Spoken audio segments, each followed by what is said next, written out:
Need help? Huh? Ja, schop.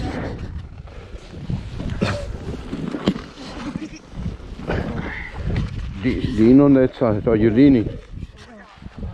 Okay. You good? Kick your kickstand out.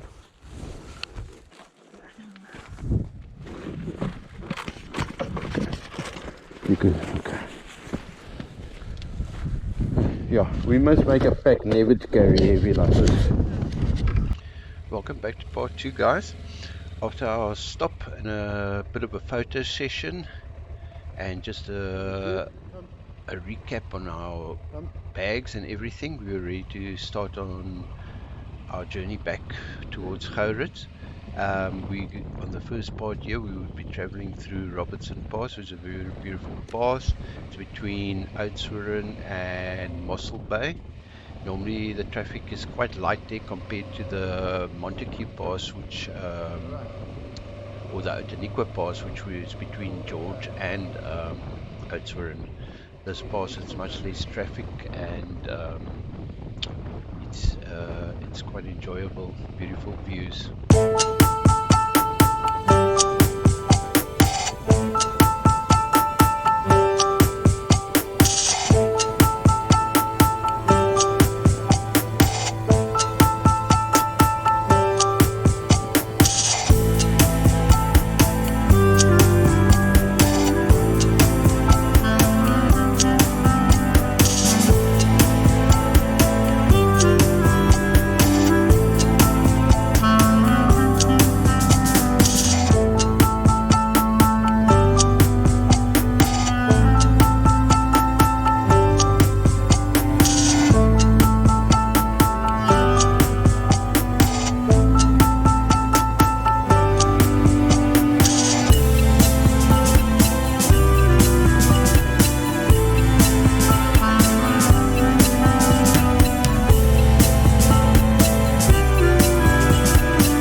On Versys is a parallel twinned motorcycle, liquid cooled engine.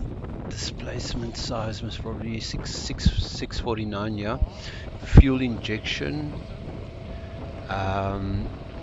Transmission is 6-speed with a positive neutral finder. I was confused what that was, but basically it's almost the same as our Sims. It's basically almost like if it's in first gear and you're standing still, right? You cannot change it. You cannot change it to second gear. Basically,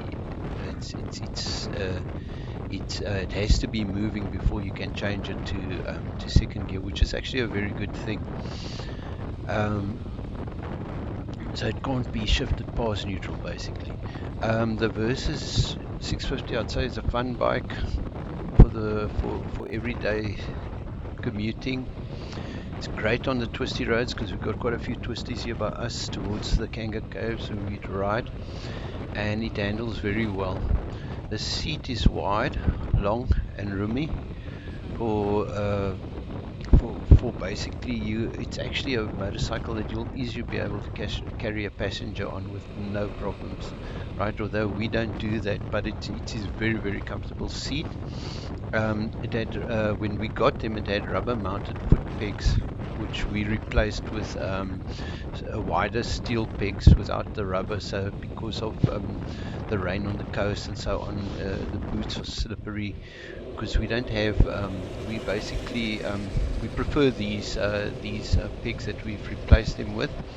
The fastest we've ever ridden these motorcycles, and I don't think we're going to try and find out if they're going much faster than that, but 150, it's comfortable. It's not an issue when you get a long road and you can open it up. Why not? 150 can do it, and I'd say it's an excellent bike. It has enough power for me. It's smooth. It hasn't been expensive for us to maintain the motorcycle. Fuel, I'd say 50-50. It's not heavy. It's definitely not heavy, but it's also definitely not low. So it's in your mid-range when it comes to fuel. And I'd say the motorcycle is easy to maintain. Like me, I don't know much about maintaining motorcycles, and I started to do the chains on this and the oil and stuff, and it seems it's pretty easy. It's quite easy to do it on this motorcycle. So I'd say it's an excellent bike to actually start learning to do these things with.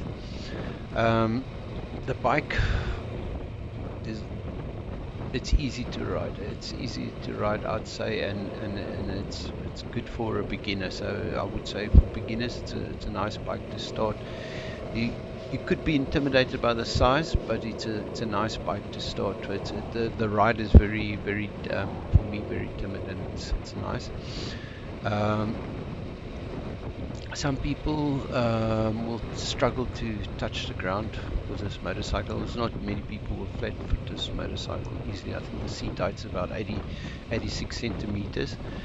So it's quite a tall bike. But my wife is 172, I'm about 175, and seem to be getting shorter every day. So I could be already at 174. I've been 3 times to the doctor and I've had 3 measurements taken, right? But with the boots, we basically tiptoe the bike very comfortably and have the bike totally under control. Yeah, guys, it's very important to actually, while you're riding, always to keep an eye on the traffic around you, to keep your distance between the traffic.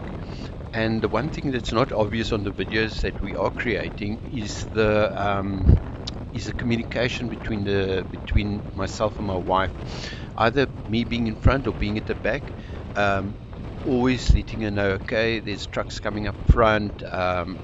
Keeping an eye to see if someone's going to land up overtaking at the wrong place, so that we can just move out of the way. Because believe me, it does happen, especially on the road to Kimberley. The one day we saw a lot of that happening in front of us, and you have to be observant. And same for the back rider, to always communicate when she's being overtaken or I'm being overtaken by a vehicle, that we actually make way to the left for them, to be courteous if we do.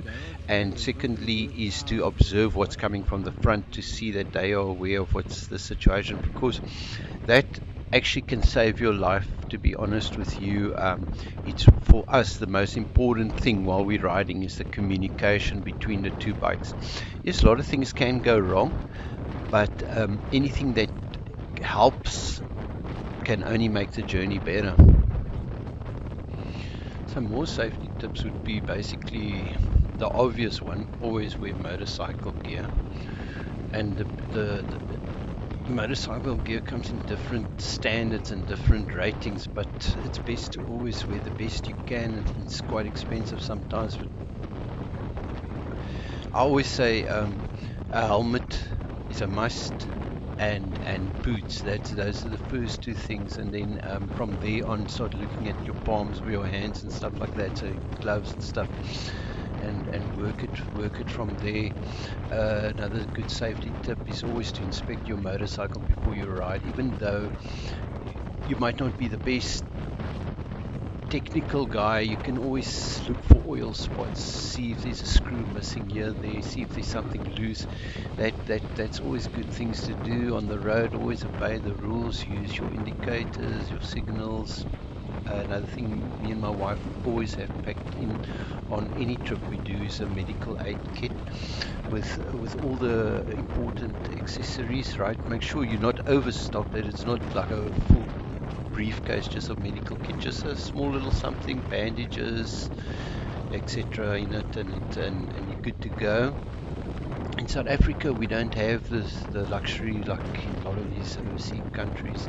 You've got advanced riding courses, but if it ever comes your way, uh, do do it. It really is a good thing to do. And me and my wife, especially when we started riding, we always make time to go do practice maneuvers and stuff that we've seen online, where we actually go buy cones. It's very cheap, these cones, and we set them off in a quiet area, so we don't have a lot of parking areas, parking bays in Oudtshoorn where we are. So we go to a quiet place and we practice there with these cones. And other interesting factors for for us was whenever we pass motorbikes, they always either nod their head or use their fingers, and basically basically like when a person's using a two-finger sign, right? It's basically a solidarity between motorcycle riders and fellow riders. It's just basically saying stay safe, and that's it. Basically, like, I know that if you show your two fingers pointed down, it's normally basically to keep your two wheels on the ground. Um, but like I said, it's basically a solidarity thing. The other thing, normally when you tap your helmet, it's basically to show that there's police ahead or cops ahead.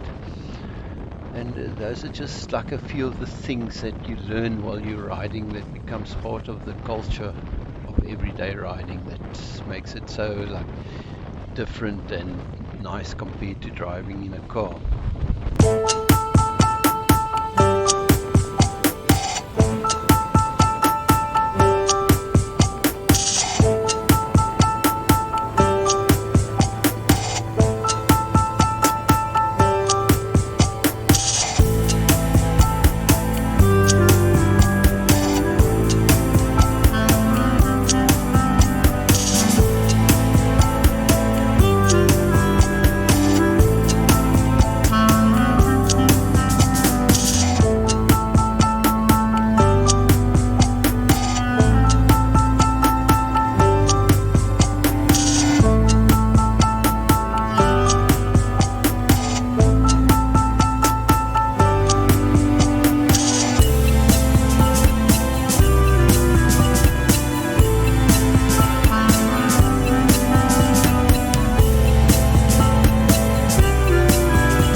Yes, yes, I'm gonna. But that was like a hectic road trip, but now we're doing nicely about the sea.